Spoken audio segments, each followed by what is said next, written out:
Kalau dari klien udah pasti ya, mereka ketika kita ada problem ataupun ada masalah di backend kita kan mereka juga nggak tahu Ya, permasalahan itu betul, betul. apa. Dan yang mereka mau ya mereka tetap Beres lancar, gitu kan. tetap beres, bisa ngiklan dengan lancar. Nah itu menjadi suatu komitmen kita ke klien bahwa ya mereka nggak harus tahu gimana repotnya kita. Yang penting service kita ke mereka tetap maksimal. Mereka butuh apa kita bisa ngasih, jam berapapun kita tetap standby untuk bisa ngasih apa yang dibutuhkan oleh semua klien yang memakai jasa kita. Gitu.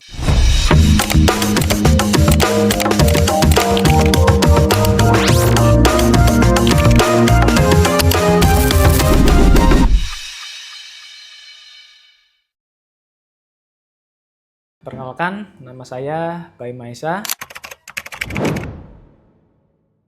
Saya di MJO sendiri bertanggung jawab sebagai operasional dan back-end yang mengatur semua lini bisnis dan juga koordinasi antar tim sehingga dapat menjalankan bisnis dengan teratur dan juga tertata rapi dan bisa mencapai tujuan kita bersama untuk memberikan servis yang terbaik untuk para klien dan mitra kami yang bersama dengan pihak MJO.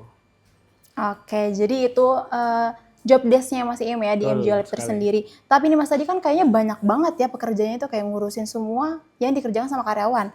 Nah, semisalnya nih, yang bikin aku penasaran nih Mas, sepanjang Mas Iim ngurusin MJO yang tadi udah disebutin sebanyak itu ya job desk-nya, ada nggak sih hari dimana kayak, duh ini kerjaan banyak banget, terus kayak bisa nggak ya diselesaikan dengan karyawan sebanyak ini gitu loh. Terus kayak, kok nggak kelar-kelar, selesai nggak ya kayak gitu? Oke, ya jadi untuk terkait permasalahan seperti itu sih, di saya sendiri sih udah terbiasa ya menangani bagaimana alur kerja dengan tim yang banyak seperti ini. Ya tips aku sih memang yang pertama lebih ditingkatkan lagi terkait koordinasi antar tim. Dan juga memang ada beberapa momen atau sesi di mana aku ngerasa kayak berat banget nih, khususnya di hari-hari di mana pas libur, tanggal merah, ataupun di hari-hari besar yang di situ memang menuntut kita harus tetap bisa standby dan juga bisa stay untuk menangani semua masalah yang ada. Tadi kan masih kalau hari libur terus ada hari-hari besar gitu kan, berarti otomatis karyawan tetap kerja? Pasti beberapa karyawan tapi kan, nggak semuanya atau nggak semuanya? Semua, tapi yang berkaitan langsung dengan service dengan klien otomatis mereka harus stay 24 jam ibaratnya. 24 jam? Ya. Nah itu komunikasi Mas Iim sama karyawan gimana? Ya paling kita ngandelin grup WhatsApp ya, atau mungkin koordinasi lewat Gmeet atau Zoom untuk menyamakan strategi ataupun apa yang nantinya akan kita kerjakan bersama-sama untuk menangani masalah yang ada gitu. Tapi karyawan tetap aman mana sih gitu di hari libur dari besar? Tetap aman karena dari awal kita sudah berkomitmen ya untuk bisa memberikan servis yang terbaik untuk klien kita. Jadi mau nggak mau entah itu hari libur atau enggak kita harus tetap stay di situ. Oh gitu, berarti Mas Iim ngelihat kinerja dari karyawan juga kan sebelum karyawan itu menjalankan tugas itu kan? Betul sekali. Nah lanjut nih Mas, di operasional bisnis kayak gini kan pasti ada aja masalah yang sering muncul gitu kan. Betul. Ada nggak sih yang orang luar nih klien sendiri lah gitu nggak tahu pahit-pahitnya dapur MJO itu kayak gimana? Ada nggak yang kayak masalahnya apa aja sih gitu? Oke. Selain yang tadi libur itu ya. Kalau libur kan mungkin itu emang service eksklusif sendiri dari MJO gitu. Ya. Kalau dari klien udah pasti ya, mereka ketika kita ada problem ataupun ada masalah di backend kita kan mereka juga nggak tahu permasalahan itu apa. Dan yang mereka mau ya mereka tetap lancar, gitu kan? Tetap beres, bisa ngiklan dengan lancar. Nah itu menjadi suatu komitmen kita ke klien bahwa ya mereka nggak harus tahu gimana repotnya kita. Yang penting servis kita ke mereka tetap maksimal. Mereka butuh apa kita bisa ngasih, jam berapapun kita tetap standby untuk bisa ngasih apa yang dibutuhkan oleh semua klien yang memakai jasa kita gitu. Tapi masalah kecil nih, bisnis spill des masalah apa sih yang kayak ini tuh sebenarnya emang klien nggak boleh tahu nih, tapi ada nggak sih kayak Mas pengen curhatin gitu loh ke klien kayak masalahnya gitu loh, dikit aja sih spill biar klien tuh nggak mandang kita tuh kayak mandang program ini tuh kayak nggak jelas gitu loh, maksudnya kayak walaupun ada masalah sedikit tapi kayak itu bisa tetap berjalan gitu. Oke, ya. Kalau terkait itu sih kita lebih pengen ngasih tahu bahwa bisnis kita itu banyak berkaitan dengan platform pihak ketiga. Contohnya seperti Meta, seperti bank untuk support pembayaran kita. Nah, kadang hal-hal yang nggak bisa kita prediksi itu terjadi error di platform ketiga tersebut. Nah, Berarti kita bukan di MJO-nya ya? betul, bukan di MJO. Kalau kita sih ya, selama ini bekerja udah bertahun-tahun ya, kita udah tahu nih di mana celah yang harus kita perbaiki. Betul, Tapi betul, kadang mitra kita yang bersama dengan kita untuk mensupport adanya servis ini itu kan kita nggak bisa prediksi. Betul, Mereka ada kendala juga ya kendalanya pastinya. pasti ada Iya. sekali. Nah itu balik lagi tadi dengan adanya kendala ini kita harus mengasih servis yang terbaik gitu kan. Betul. Ya. Oke. Nah ini aku sempat relate juga nih Mas, kayak banyak pembisnis nih yang terutama di digital industri kayak gini ya, yang awalnya tuh semua bisnisnya dikerjain secara manual, terus dicatat sendiri, dihandle sendiri. Nah ada nggak sih titik di mana Mas sadar nih sekarang tuh zaman sekarang ya, udah nggak bisa manual kayak gini nih, terus harus ada sistem. Nah kira-kira sistem apa sih Mas sebagai operasional sendiri yang udah ngejalanin bertahun-tahun ini? Oke, di awal-awal kita memulai bisnis ini memang kita full manual dan itu memang sangat merepotkan sekali. Betul. Ya. Cuman dari berjalannya waktu kita terus belajar nih apa sih yang bisa kita benahi, apa yang bisa kita tingkatkan untuk bisa meningkatkan atau mengefisiensikan pola kerja di tim MJO. Nah, di situ kita melakukan riset nih, studi banding, kita mencari mitra-mitra yang bisa membantu kita untuk bisa menyederhanakan ataupun membuat sistem yang lebih bisa memudahkan ya? Membantu kita dalam memanage pekerjaan kita. Dan saat ini alhamdulillah kita sudah berkembang pesat nih. Beberapa service, beberapa alur udah kita potong dengan kita membuat sistem-sistem yang memang tools baru ya? Iya, betul sekali untuk ngebantu kita agar bisa mempermudah juga tentunya ya. Juga, betul sekali. Nah, dibandingin sama MJO dulu nih pas awal-awal nih Mas, dan sekarang udah banyak perubahan ya. Nah, perubahan apa sih yang paling besar tersendiri di MJO dan bukan cuma toolsnya doang ya, tapi mungkin secara pemikiran Mas sendiri sebagai operasional itu perubahannya kayak apa aja gitu dibandingin sama yang dulu? Oke, kalau memang dulu memang kita masih dalam lingkup yang kita tahu hanya itu aja ya. Tapi setelah berjalannya waktu, kita berinteraksi dengan klien juga, kita jadi tahu nih kebutuhan klien yang memakai jasa kita itu seperti apa gitu. Nah dari situlah kita gali, kita buat sebuah sistem yang memang benar-benar efektif untuk membantu kita dalam mengembangkan sistem ini lagi gitu. Jadi adanya evaluasi juga tentunya betul, ya. Betul, evaluasi dari klien tersendiri. Iya betul. Jadi apa yang kita bikin ini memang masukan dari klien gitu. Jadi kita memang benar-benar mendengarkan kemauan dari klien gitu. Oh berarti nggak cuma dari kita aja, tapi kita juga dari kliennya tersendiri. Betul sekali. Karena ya balik lagi karena kita jasanya servis ya. Kita sebisa mungkin kita mendengarkan kebutuhan dari klien gitu. Untuk memperbaiki sistem kedepannya yang mungkin kurang di mata klien kurang, tapi kita juga harus belajar juga kurangnya di mananya. Betul sekali. Betul.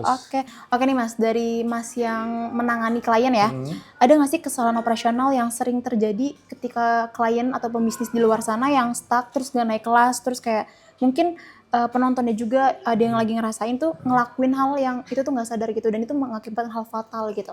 Ya oke. Jadi kan yang namanya dunia bisnis ya, otomatis apalagi di dunia digital seperti ini betul.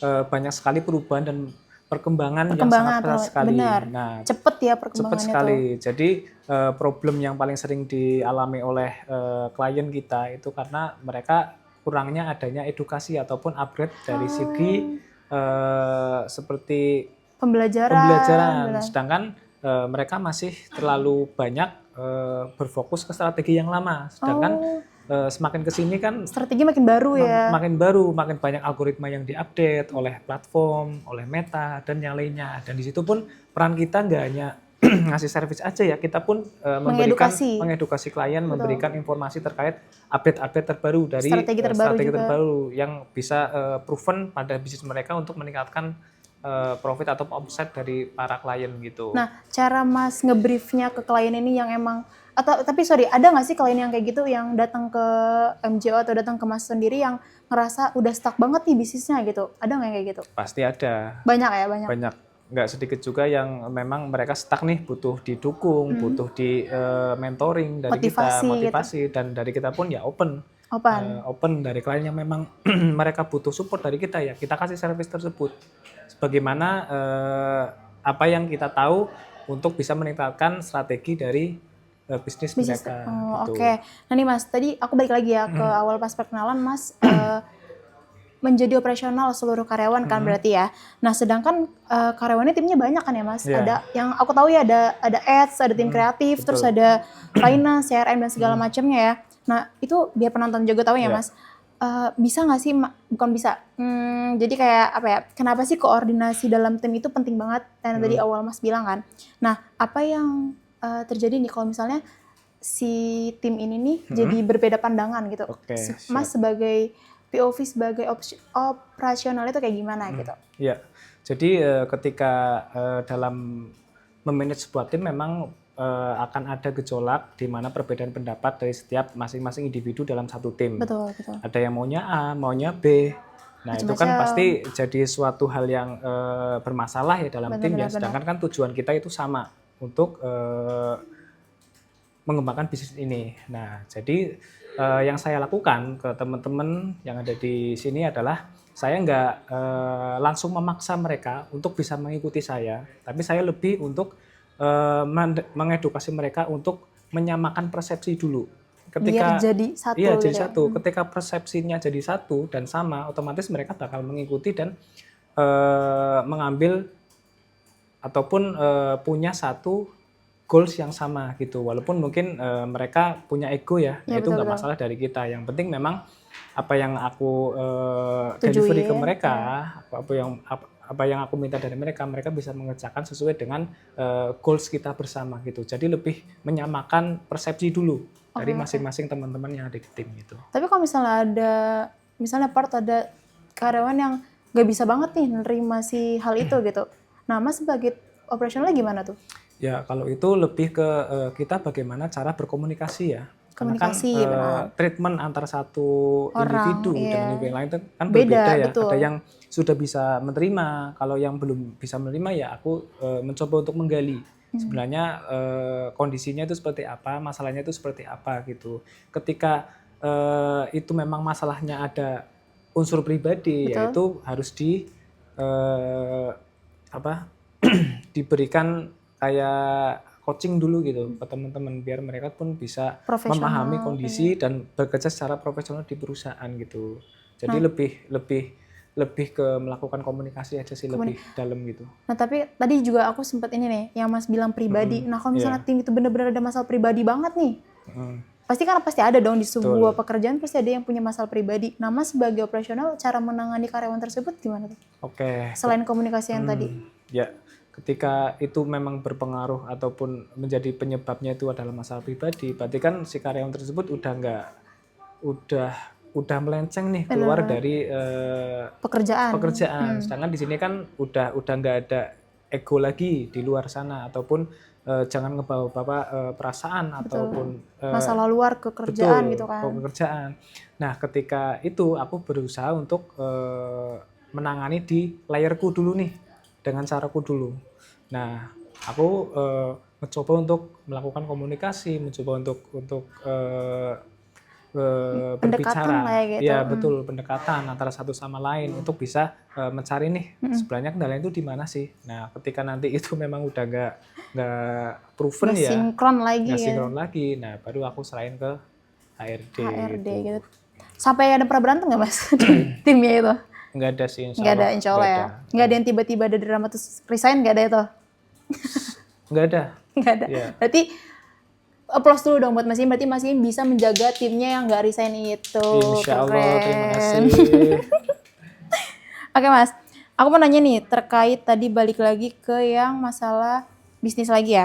Buat UMKM nih, yang timnya masih 1-2 orang kan kalau Mas Im kan udah banyak ya timnya ya. Betul. Sedangkan UMKM ini masih ada 1-2 orang nih, atau bahkan sendirian nih. Gimana sih tipsnya cara agar mulai ngebangun sistem operasional, terus kayak apa sih yang harus dibenerin dulu kayak gitu? Siap. Jadi ketika ada yang memulai UMKM yang memang masih mini tim atau mungkin masih sendiri ya.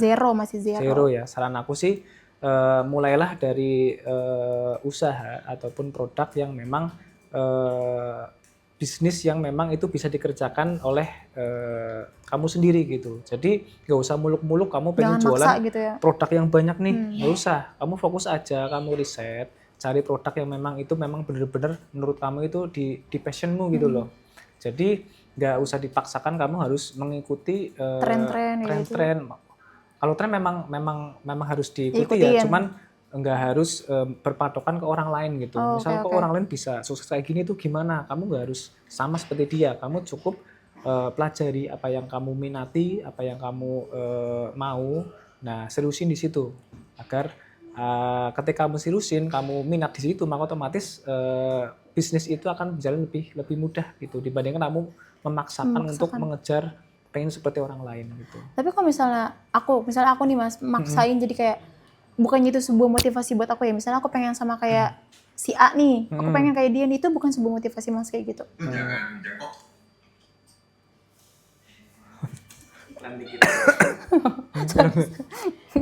Kayak gitu itu sebuah motivasi kah atau sebuah kayak yang tadi Mas bilang nggak perlu memaksakan gitu? Betul. Jadi memang kalau melihat orang lain memang bisa menjadi motivasi kita ya. Cuman balik lagi kita melihat kemampuan kita. Sebagaimana kita dalam menggapai sesuatu kan kita harus melihat kita prosesnya itu loh. Jadi memang kalau melihat orang lain memang bagus ya sebagai motivasi ya. Tapi balik lagi terkait melihat kemampuan kita sendiri gitu. Jangan sampai kita pengen kayak si A tapi itu tuh malah jadi nambah susah ke diri kita sendiri sekali, ya gitu. Iya. Lebih baik kita kayak ya udah diri kita sendiri belajar lagi biar siapa tahu kita bisa lebih dari si A itu kan. Mulai dari nol lagi. Mulai dari hal yang mudah dulu ya. Siapa tahu kan dengan mulainya kita dengan cara kita nantinya hasilnya bisa melebihi yang menjadi acuan kita nantinya. Jangan terus-terusan memaksa guys. Kita perlu ilmu dulu ya benar-benar dari nol. Kita perlu ilmunya buat kita siapa tahu kita bisa lebih dari apa yang kita mau. Betul sekali. Oke. Nih terakhir ya Mas, aku mau nanya nih. Banyak pembisnis yang terlalu fokus sama penjualan, sama produknya, tapi mereka lupa sama operasional, sama strateginya kan. Nah, menurut Mas nih, kalau harus kasih tahu ke orang tersebut, apa sih hal yang nggak boleh disepelein sama apa aja yang harus dimulai duluan gitu? Oke, dalam memulai bisnis yang paling penting kalau menurut aku itu adalah di bagian kita bisa mengatur operasionalnya dulu gitu. Itu. Karena nggak sedikit juga yang baru mulai bisnis, dia udah berhasil, dia buka cabang di mana-mana, pada harinya cabang itu tutup karena nggak bisa memanage dari banyaknya cabang yang dia punya gitu. Jadi mulailah perbaiki dari awal dulu operasional yang lebih rapi, perekapan yang lebih tertata rapi lagi, sistem yang lebih matang. Nah, ketika kita udah bisa memanage dengan satu bisnis yang lebih baik lagi, dengan kita udah mempersiapkan segalanya ya di operasionalnya, barulah kita bisa membuka bisnis yang lain gitu. Jadi lebih preparing dulu di awal ya. Gitu. Jadi jangan langsung menggebu-gebu untuk pengen ekspansi di sini enggak. Kita fokus dulu untuk bisa ngebangun trust-nya dulu, ngebangun bisnis yang kita jalani dulu agar bisa berdiri lebih maju lagi gitu kan. Lebih kuat, lebih maju juga udah pastinya gitu. Menurut Mas Baim, strategi dulu atau operasional dulu dalam sebuah bisnis tuh? Ya, jadi kalau lebih dulu mana sih? Keduanya itu sangat penting ya. Ketika operasional udah jadi tapi kemudian strategi kan sama aja bohong ya, benar. Jadi dua-duanya harus berjalan secara berdampingan gitu. Ketika strateginya udah matang, operasionalnya juga harus didukung. Betul. Begitupun pula secara operasional udah matang pun harus ada strategi yang jelas. Operasional itu mau dibawa kemana gitu nantinya, mau untuk mengelola apa gitu. Betul. Seperti itu. Berarti sama-sama penting ya Mas, betul, bagaimana sama-sama penting. Kita mengatur operasionalnya dan bagaimana ketika operasional udah jadi ke strateginya. Betul jadi sekali. Produk dan penjualan itu menyusul kan. Betul. Gitu. Oke, makasih banyak Mas Baim untuk episode kali ini. Makasih untuk sharing-sharingnya. Terus buat teman-teman juga nih yang masih stuck sama bisnisnya, tadi boleh langsung aja tonton ini sampai selesai dan boleh juga komen nih masalah kalian tuh, masalah bisnis kalian di mana-dimananya. Boleh komen, siapa tahu kita bakal bahas di next selanjutnya. Bye-bye.